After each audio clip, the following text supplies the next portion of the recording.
Hello, aujourd'hui Jean-Claude Pirotte, Les Contes bleus du vin et un rêve à l'autarrégie, donc par Jean-Claude Pirotte, et c'est au temps qu'il fait, l'édition Le Temps qu'il fait. Donc voilà la quatrième de couverture qui est un extrait de la préface de Gérard Oberlé. Un rêve à l'autarrégie et les côtes bleues du vin sont les carnets de l'observateur passionné, une poésie de journal intime, les éphémérides d'un cœur pérégrin qui aime à s'égarer sur des territoires en retrait des sentiers achalandés, vers des coins secrets non référencés par les offices de tourisme.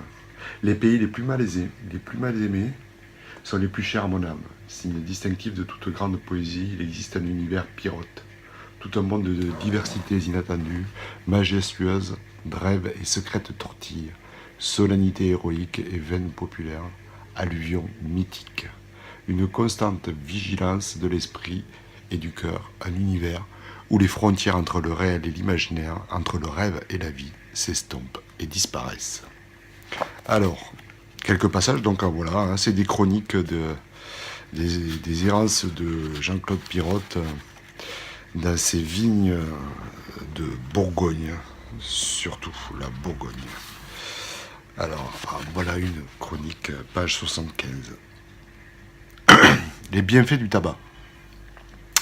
Chaque bouteille d'honnête vin porte en elle tout un paysage et recèle un nombre infini d'histoires plus ou moins mystérieuses, plus ou moins authentiques ou légendaires, que l'amateur désespère de découvrir toutes, et au charme desquelles il succombe, comme le sultan, à la voix de Dinarzade.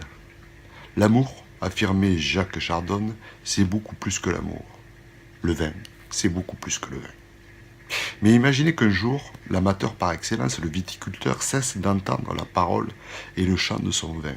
C'est l'enfer. Voici donc une histoire infernale.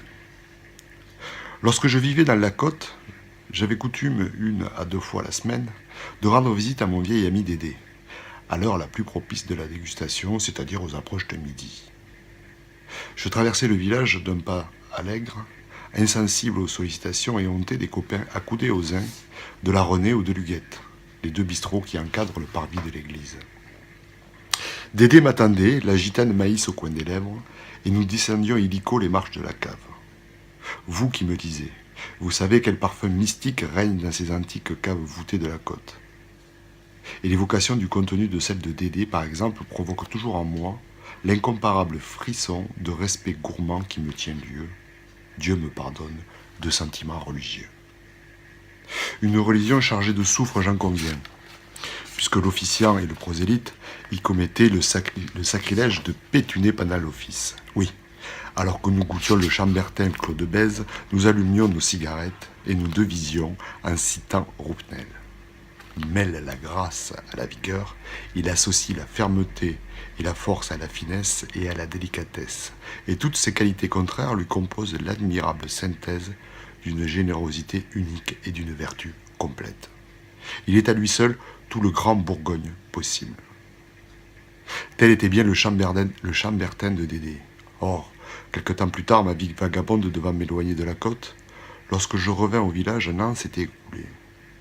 Ce fut la femme de Dédé qui m'accueillit.